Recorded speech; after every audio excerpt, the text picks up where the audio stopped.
영취산 정상에 맑고 푸르른 아침 햇살이 쏟아져 내리니 끝없이 펼쳐진 구름바다가 넘실대며 마치 천상의 성경과도 같은 신비로운 풍경을 자아내고 있었습니다. 연꽃대자 위에 단정히 앉으신 부처님 주위로 수많은 제자들이 엄숙하게 시립해 있었으며 그곳에 감도는 기운은 더없이 장엄하고도 평화로웠습니다. 이날 아난존자는 마음에 무언가 깊은 뜻을 품은 듯한 기색으로 천천히 부처님 앞으로 나아가 정중히 예를 올렸습니다. 그리고 고개를 들어 부처님을 바라보는 그의 눈빛에는 깊은 의문과 혼란이 서려 있었습니다.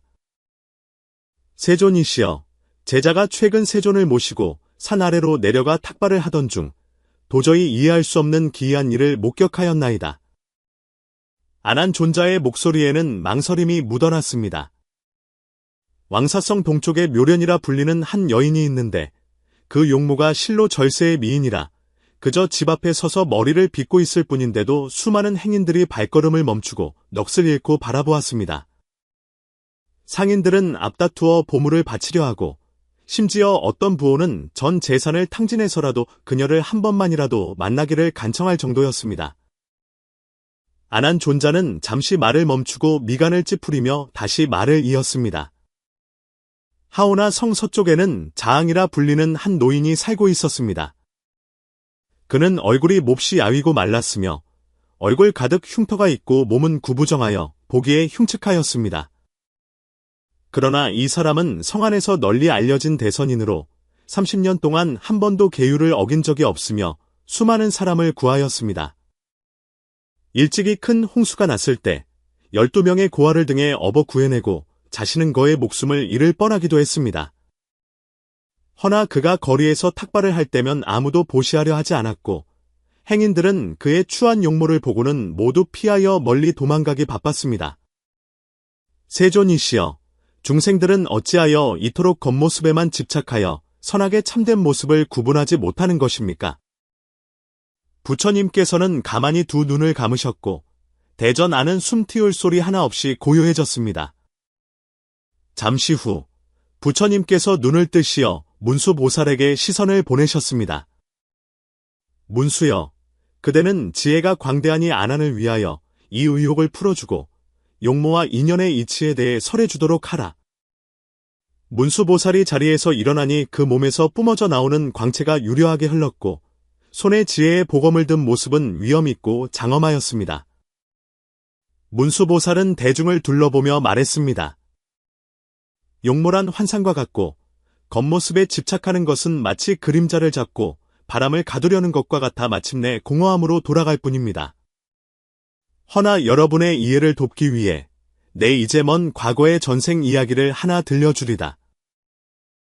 문수보살이 손으로 연꽃 수인을 맺고 입으로 진언을 외우자 대중들의 눈앞에 펼쳐진 광경이 신비롭게 변하며 마치 시공을 초월한 듯 화관국이라 불리는 옛 고대 국가로 그들을 인도했습니다. 화관국은 첩첩산중으로 둘러싸여 있었고 성벽은 높고 웅장했으며 거리는 번화하였습니다. 그 성 안에는 가고제라는 이름의 서재가 있었는데 문 앞에는 마음이 보리수와 같다는 뜻의 편액이 걸려 있었습니다. 서재의 주인인 해명은 그 용모가 극히 추하여 왼쪽 눈은 콩알만하고 오른쪽 얼굴에는 눈썹뼈에서 턱까지 이어지는 긴 흉터가 있었으며 걸을 때는 오른쪽 다리를 저렀고 등도 굽어 있었습니다.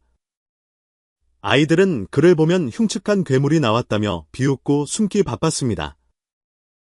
그러나 해명은 언제나 미소로 답하며 자신을 놀리는 아이들에게 오히려 사탕을 나눠주곤 했습니다. 비록 겉모습은 볼품없었으나 해명은 학식이 깊고 불경에 통달해 있었습니다. 그의 서재에는 만 권의 책이 소장되어 있어 명망 있는 학자들이 그 명성을 듣고 찾아와 가르침을 청하곤 했습니다. 그는 매일 새벽 경전을 읽고 좌선하며 오후에는 학문을 논하고 밤에는 경문을 필사하며 청빈하지만 충실한 삶을 살았습니다. 한편 화관국 도성 서문 밖에는 기몽각이라는 높은 누각이 우뚝 솟아 있었는데 그곳은 성 안에서 가장 이름난 가무의 장소였습니다. 그곳에 으뜸가는 기생은 선용이라는 이름의 사내였는데 그는 태어날 때부터 준수하기 그지없어 얼굴은 관옥 같고 입술은 붉은 구슬을 바른 듯하며 눈매는 그림과 같아 눈길 한 번, 웃음 한 번에 사람들의 혼을 쏙 빼놓곤 했습니다. 그가 무대에 오를 때마다 성안의 권세가들이 앞다투어 구경하려 했고 소녀들은 그를 사모하여 눈길 한 번 받는 것을 영광으로 여겼습니다. 선용은 자신의 외모를 믿고 거만하게 행동하며 위세를 떨쳤습니다. 그는 자신이 남들보다 뛰어나고 재주가 비범하다는 것을 잘 알고 있었기에 눈이 정수리에 달린 듯 교만하여 보통 사람들을 업신여겼습니다. 김홍각의 주인 또한 그를 멋대로 하도록 내버려 두어 선용은 손님을 가려받으며 돈을 물쓰듯 하는 부호들만 상대하고 평범한 백성들은 아예 만날 기회조차 주지 않았습니다. 그러던 어느 날 화관국의 지장선사라는 고승이 찾아왔는데 전해지기로는 서역 천축에서 돌아온 그는 이미 깨달음의 지위에 올라 큰 신통력을 갖추었다고 했습니다. 국왕은 불법을 숭상하여 특별히 고승을 황궁으로 초청해 법회를 열었고 백관과 상인, 문인들이 앞다투어 그 가르침을 듣고자 모여들었습니다. 해명은 이른 아침 국문 밖에 도착했으나 경비병들에게 가로막혔습니다.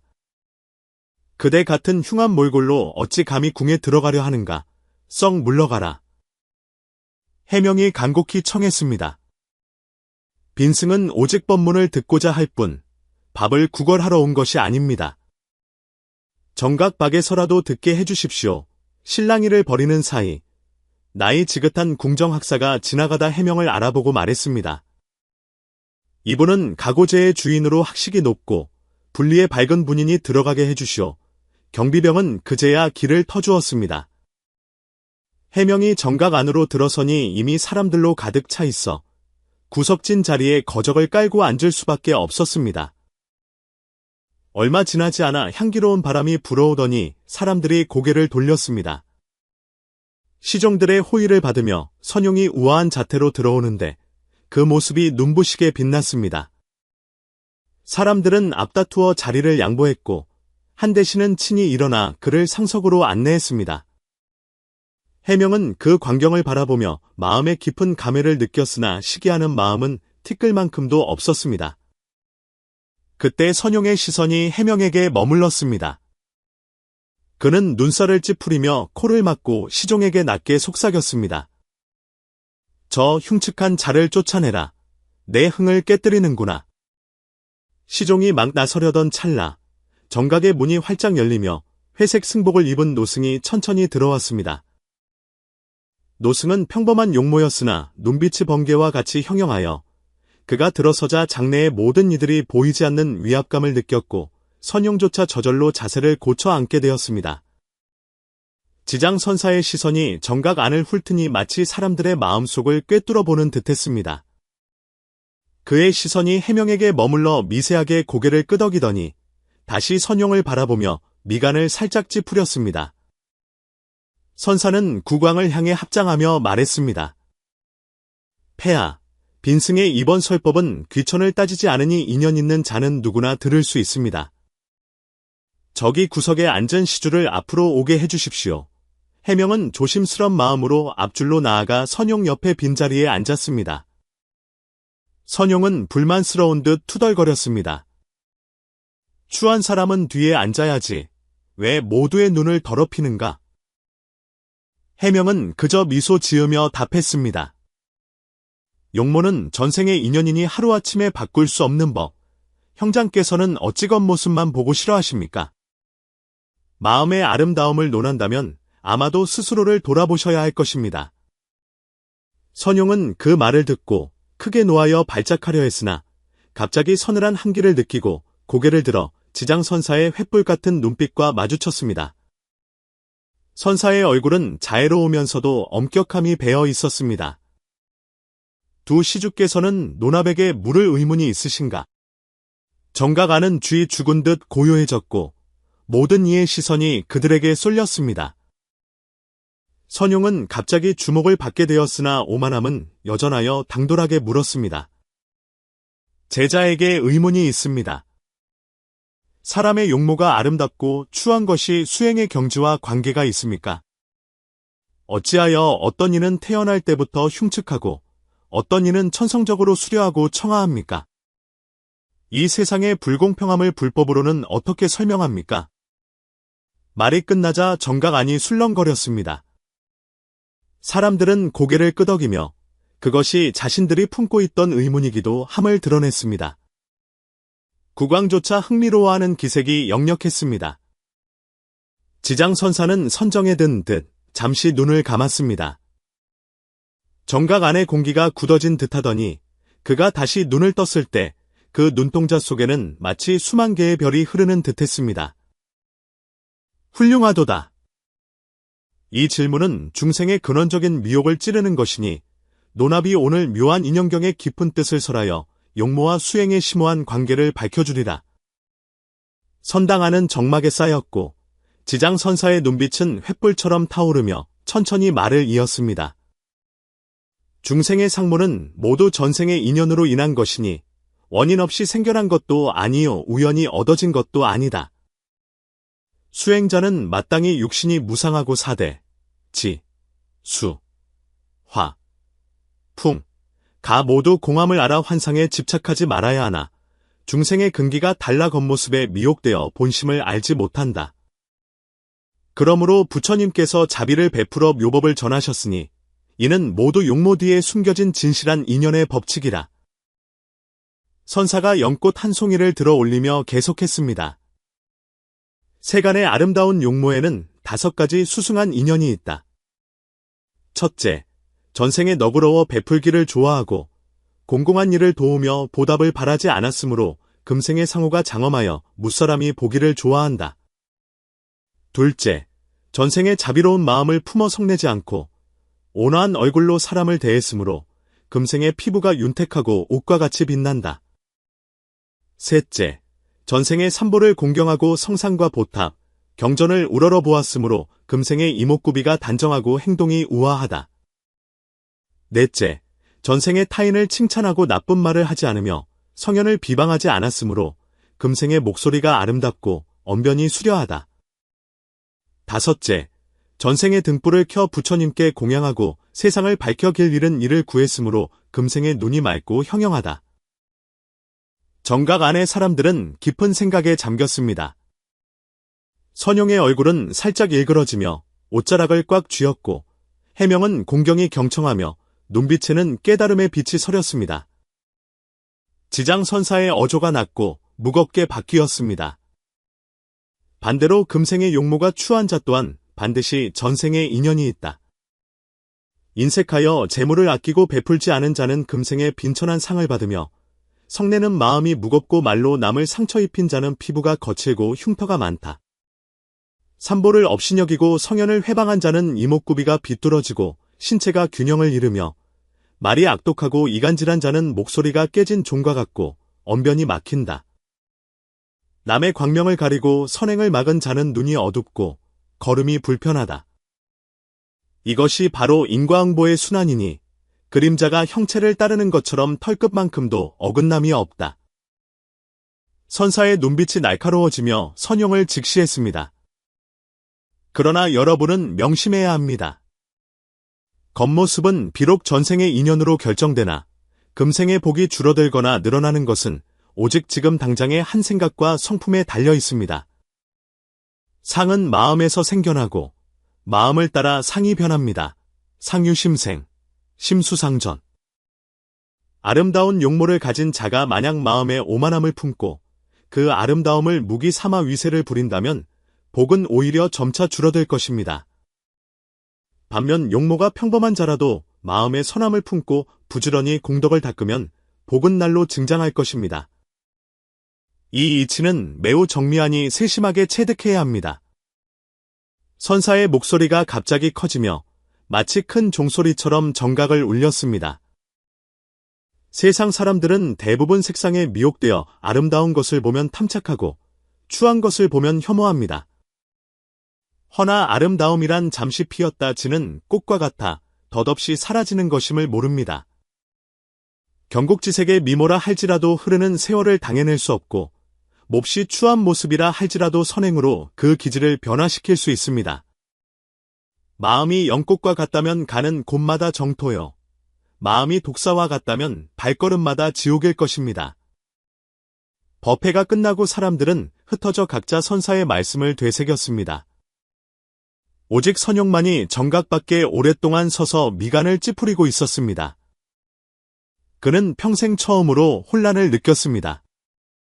자신이 자랑하던 용모가 전생의 보시로 얻은 것이라면 금생의 덕을 쌓지 않으면 내세는 어찌 될 것인가.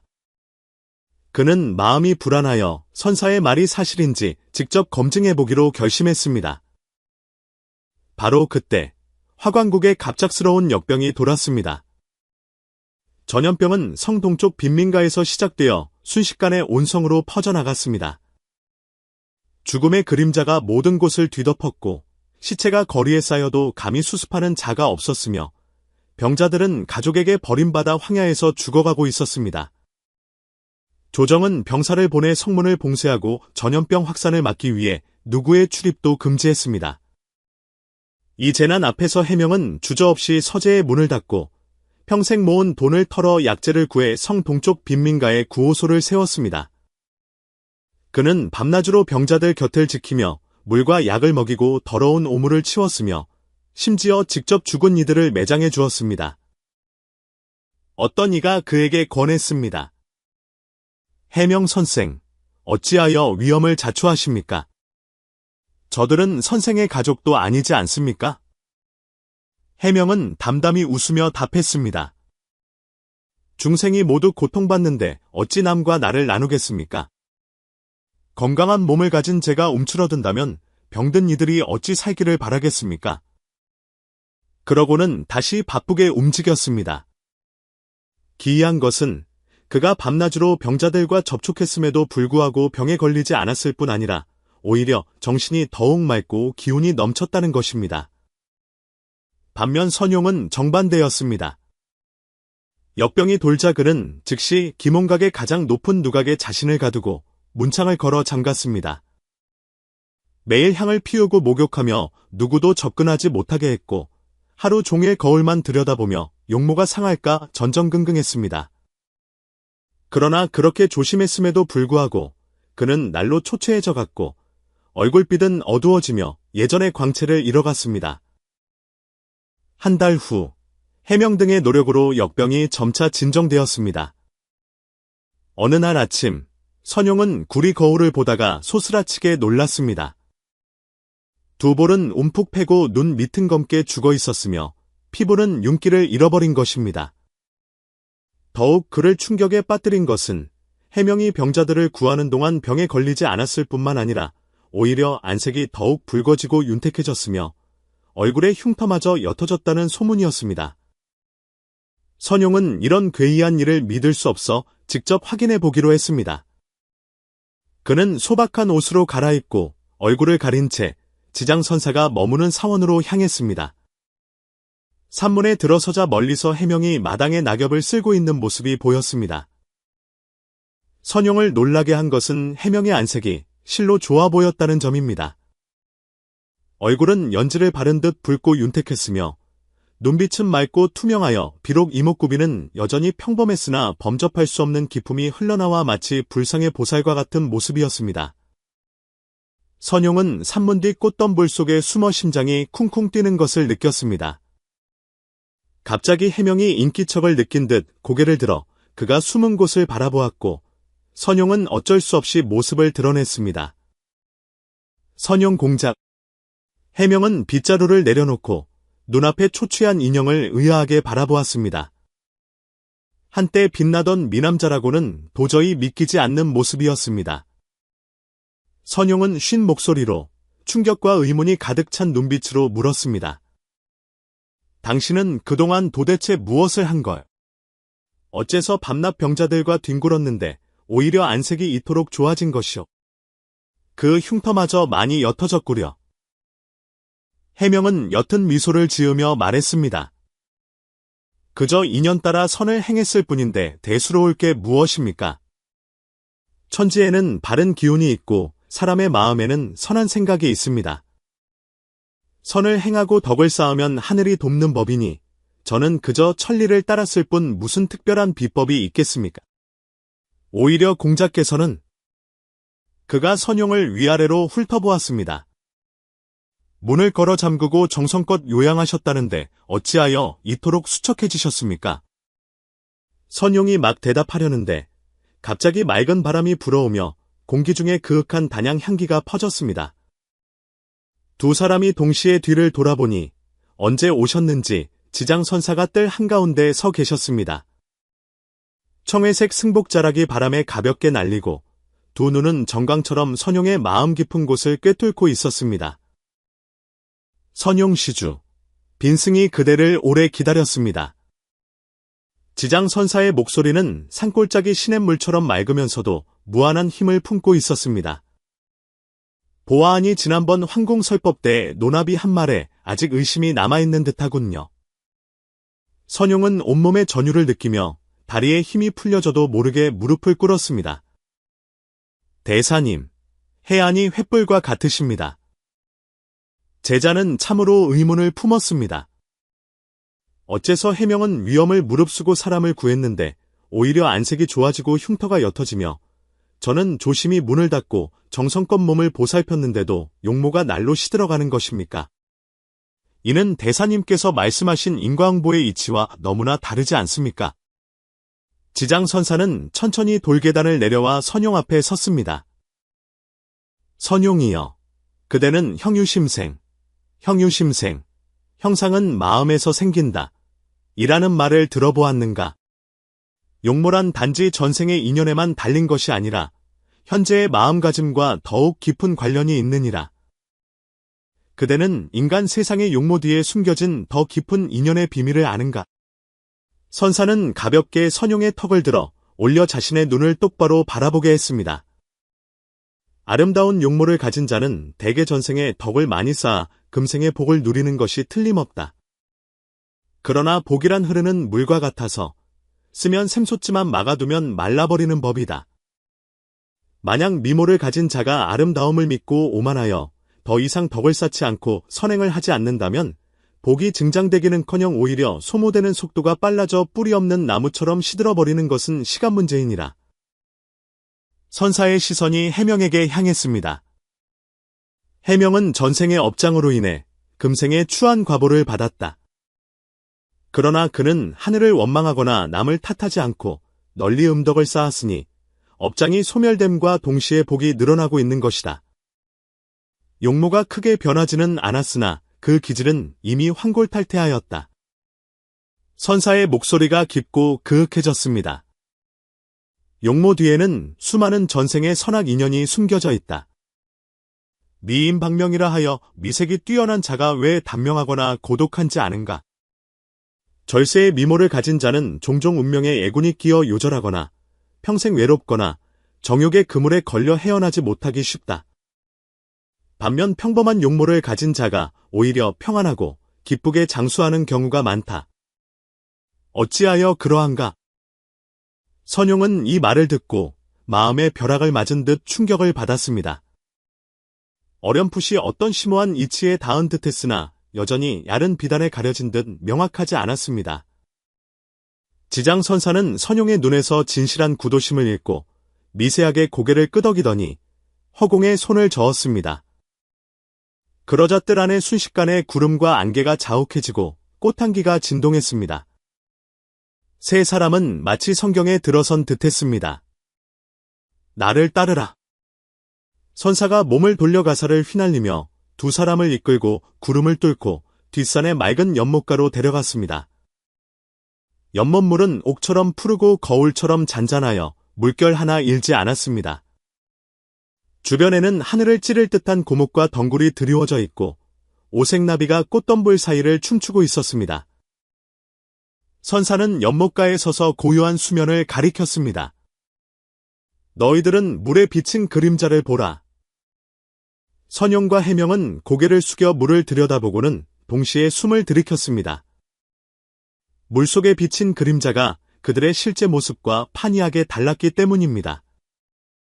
선용의 그림자는 얼굴이 일그러지고 눈에는 음산하고 독한 기운이 서려 있었으며 입꼬리는 차갑게 올라가 전체적으로 요사스러운 기운이 감돌았습니다. 반면 해명의 그림자는 뜻밖에도 장엄하고 평화로웠으며 이목구비가 단정하고 눈썹 사이에는 세상의 티끌을 벗어난 기품이 서려마치 눈을 내리깐 보살과 같았습니다. 이건 어찌 된 일입니까? 선용은 공포에 질려 자신의 얼굴을 만지며 소리쳤습니다. 제가 어찌 이런 끔찍한 모습을 하고 있단 말입니까? 지장선사가 설명했습니다. 이것은 마음의 거울, 심경이라. 중생의 진실한 마음의 상을 비추느니라.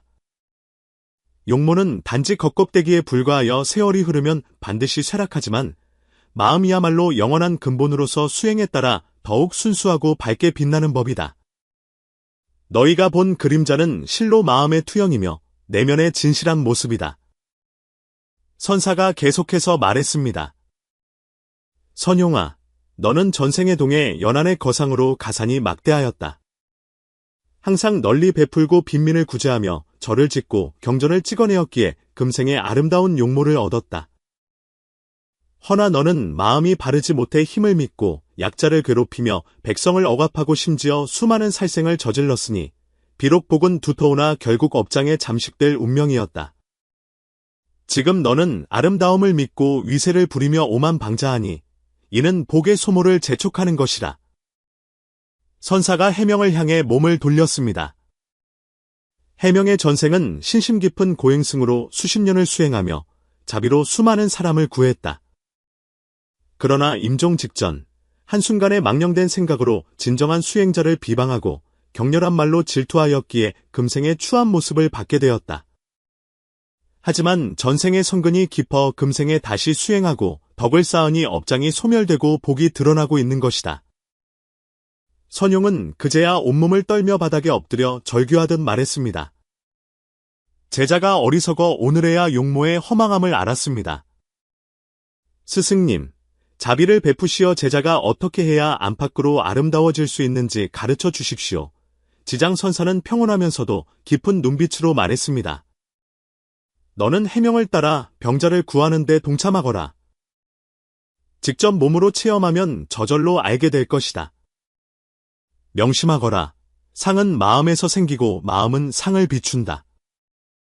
선한 마음을 품고 의지가 꺾이지 않는다면 아무리 추한 용모라도 특별한 매력을 발산할 것이요.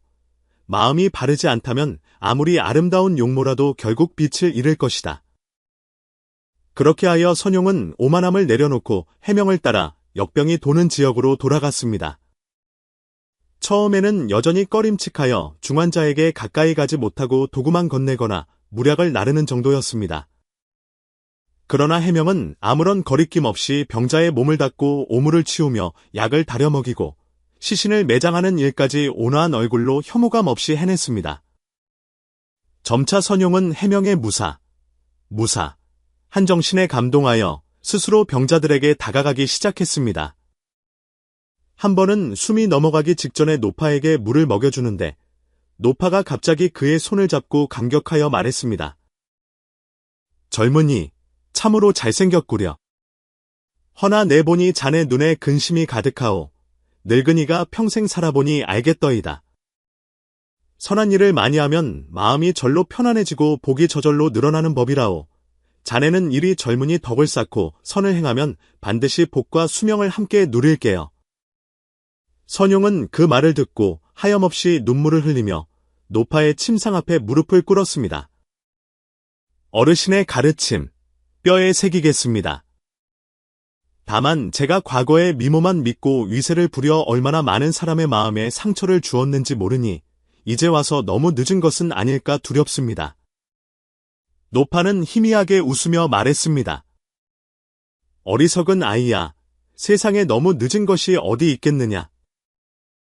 불경에 이르기를 도사령 칼을 내려놓으면 그 자리가 바로 부처가 되는 자리, 방화도, 입지성불, 나 하지 않더냐. 한 생각 돌이키면 탕자라도 돌아오기에 늦지 않은 법이다. 그 순간 선용은 지장선사의 가르침을 완전히 깨달았습니다. 그는 비로소 자신이 비록 아름다운 용모를 가졌으나 내면은 공허하고 불안하여 늘 늙음을 걱정하며 진정한 행복을 얻지 못했음을 알았습니다. 반면 해명은 평범한 용모에도 내면은 기쁨과 평안으로 가득 차 매일 선을 행하고 밤마다 후회가 없으니 누구보다 당당하게 살고 있었습니다. 석 달 후, 역병이 완전히 사라지고 두 사람은 다시 지장선사를 아련했습니다. 선사는 두 사람을 보며 흐뭇한 미소를 지었습니다. 선용아, 깨달은 바가 있느냐? 선용은 공손히 합장하였고 그 눈에는 지혜의 광명이 빛나고 있었습니다. 제자가 깨달았습니다. 용모의 미추는 전생의 인연으로 결정되니 금생에 급히 바꿀 수 없는 것입니다. 그러나 진정한 아름다움과 추함은 마음에서 비롯되는 것이니 겉모습의 아름다움에 미혹되는 것은 물속의 달 그림자를 잡으려는 것과 같아 결국 허망할 뿐입니다. 오직 마음을 맑고 물들지 않게 닦아야 외적인 용모도 진정으로 빛날 수 있음을 알았습니다. 제자는 앞으로 해명을 본받아 마음을 닫고 성품을 기르며 널리 선법을 행하여 다시는 겉모습에 집착하지 않겠습니다. 지장선사가 기뻐하며 말했습니다. 내가 이미 깨달았구나. 묘한 인연경에 이르기를 마음이 고우면 사람이 곱고 마음이 추하면 사람이 추하다 하였다. 외모는 비록 숙세의 업으로 정해지나 심성이 순수하고 선한 자는 마침내 업을 복으로 바꾸고 심성이 사악한 자는 아무리 아름다워도 결국 쇠락하리라. 용모는 아침 햇살 아래 이슬과 같아 찬란해 보이나 결국 사라지지만 심성은 다이아몬드와 같아 갈고 닦을수록 더욱 빛나는 법이다. 세상 사람들이 현상을 꿰뚫어 본질을 보고 표상을 넘어 진리를 본다면 외상에 미혹되지 않고 미추에 얽매이지 않을 것이다. 이어 지장선사는 고동 거울 하나를 꺼내 들었습니다. 이것은 숙세명경이라 전생과 금생을 비춰볼 수 있다. 너희는 보거라. 선용과 해명이 각각 거울을 보니 자신의 전생이 선명하게 보였습니다. 선용은 과연 큰 말을 타고 시장에서 호령하며 거지에게 적선하고 절을 짓는 부호였고 해명은 비바람을 맞으며 사람을 구하다가 마지막 순간 질투심에 사로잡혀 고승을 비방하는 고인승이었습니다. 이제 알겠느냐? 지장선사가 자애롭게 두 사람을 보았습니다. 금생의 용모는 전생의 행위가 맺은 열매이다. 그러나 금생의 행위는 또한 내생의 씨앗이 될 것이다. 아름다운 자가 아낄 줄 모르고 악을 행하면 내생에 반드시 취해질 것이요. 평범한 자가 널리 선을 행하면 내생에 반드시 단정해질 것이다. 이것이 인과응보의 순환이니 조금도 어긋남이 없다. 선사의 법문을 듣고 선용과 해명은 크게 깨달아 즉시 수행을 발언했습니다. 그 후로 두 사람은 더 이상 외모에 신경 쓰지 않고 오직 마음을 닦는 데 전념했습니다. 기묘하게도 수행이 깊어질수록 선용은 여전히 준수했으나 경박함이 사라지고 중후함이 더해져 말과 행동에서 세속을 초월한 기품이 배어나왔습니다. 해명은 비록 용모가 크게 변하지는 않았으나 안색이 홍조를 띠고 눈빛이 맑아 보는 사람마다 절로 친근함을 느꼈습니다. 10년 후 지장선사가 입적하기 전 법맥을 해명에게 전하여 해명은 일대의 고승이 되어 널리 중생을 제도했습니다. 선용은 선사의 유언을 받들어 속가에서 수행하며 대거사가 되어 가산을 털어 빈민을 구했습니다. 그는 여전히 잘생긴 용모를 지녔으나 더 이상 자만하지 않았고 성한 백성들 또한 그의 외모 때문이 아니라 그의 덕망에 감화되어 그를 따랐습니다. 화관국 사람들은 선용의 이름을 들으면 모두 엄지손가락을 치켜 세우며 보살의 심장에 금강의 수단을 가졌다고 칭송했습니다.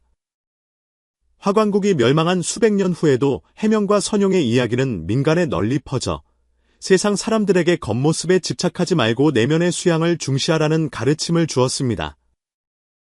전해지기로는 그들이 임종시 동시에 무생법인을 얻어 서방 극락세계에 왕생하여 보리의 과위를 이루었다고 합니다. 여기까지 말씀하시고 문수보살이 선정의 수인을 거두자 대중들의 눈앞에 펼쳐졌던 환영이 흩어지고 다시 영취산 법회 현장으로 돌아왔습니다. 문수보살은 눈빛을 빛내며 아난을 바라보았습니다. 아난이여, 그대는 이제 용모와 인연의 이치를 알겠느냐? 아난 존자는 공손히 합장하며 깨달음의 빛이 서린 눈으로 답했습니다. 제자가 깨달았습니다. 용모는 전생의 선악 인연으로 인한 것이니 집착할 것이 못됩니다. 빼어난 용모에 미혹되는 것은 물속에 달을 탐하는 것과 같아 결국 허망합니다. 오직 수행을 통해 명백히 깨달아야 겉모습 뒤에 진실한 인연을 꿰뚫어보고 미색에 홀리지 않으며 추함에 미혹되지 않고 일심으로 도를 향해 정진할 수 있습니다. 문수보살이 미소 지으며 고개를 끄덕였습니다. 훌륭하다. 세상 사람들은 겉모습에 빠져 본심을 알지 못하니 마치 밤길을 가는 자각일까 횃불에만 매달려 하늘에 밝은 달이 진정한 등불임을 모르는 것과 같다. 불법은 우리에게 가르치기를 마땅히 사대, 가 모두 공, 하고 오온, 이 실체가 없음을 알아야 한다고 했습니다. 육신은 결국 썩어 없어지나 오직 법신만이 영원히 머무는 것입니다. 이 이치를 밝혀 미추의 견해를 초월해야만 진여의 본성을 볼 수 있습니다. 그때 부처님께서 김구를 여시어 말씀하셨습니다. 문수의 말이 옳도다. 형상으로 나를 보려 하거나 음성으로 나를 구하려 하면 이 사람은 사도를 행하는 것이라 열애를 보지 못한다. 야기색견화, 이음성구와 시인행사도 불능견열해 용모의 미추는 모두 업력에 의해 나타나는 것으로 하늘을 지나는 뜬구름과 같아 순식간에 사라진다. 수행하는 자는 마땅히 인과를 믿고 외상에 미혹되지 말며 안으로 공덕을 쌓고 밖으로 장엄함을 드러내는 것이 바른 길이니라. 부처님께서 오른손을 내미시어 손바닥에서 오색 광명을 놓아 법회의 대중을 비추셨습니다. 그 자리에 있던 모든 이들은 갑자기 자신들의 전생 용모와 지은 바 선악을 보고는 놀라움을 금치 못했으며 동시에 자신들이 금생에 받은 용모의 인연에 대해 투철하게 깨닫게 되었습니다. 이날 영취산 위로 자색 기운이 동쪽에서 몰려오고 불광이 널리 비치며 하늘에서 꽃비가 내리고 상서로운 기운이 천 갈래로 뻗쳤습니다. 중생들은 법문을 듣고 제도되어 마음이 열리고 이해하게 되었으며 더 이상 겉모습에 집착하지 않고 본심으로 돌아가 참된 자아를 닫게 되었습니다. 우리의 일상생활 속에서 이 이야기는 깊은 가르침을 줍니다. 사람들은 종종 겉모습의 아름다움과 추함으로 분별심을 일으켜 혹은 미혹되고 혹은 경멸하지만 정작 내면의 소중한 가치는 간과하곤 합니다. 진정한 아름다움은 얼굴의 윤곽이나 몸매의 곡선에서 오는 것이 아니라 자비롭고 선량한 마음에서 우러나오는 것입니다. 우리가 용모가 평범하거나 혹은 추한 사람을 만날 때 어쩌면 그들은 지금 업장을 소멸하고 공덕을 쌓는 과정에 있는지도 모릅니다. 우리가 용모가 뛰어난 사람을 부러워할 때 마땅히 그들이 그 복보를 소중히 여기고 선용하고 있는지 생각해 보아야 합니다. 아름다움이든 추함이든 그것이 한 사람의 가치를 판단하는 기준이 되어서는 안 됩니다. 마음의 광이야말로 진정 영원한 아름다움이며 그것은 시간의 강을 뚫고 생명의 모든 구석을 비출 수 있습니다. 기억하십시오. 마음이 고와야 사람이 곱고 마음이 추하면 사람도 추해집니다. 우리가 이 붉은 티끌 세상, 홍진 속에서 청정한 마음 하나 닦아 겉모습에 미혹되지 않고 형상에 집착하지 않으며 진실한 자아를 꽃피우며 살아가기를 발언합니다.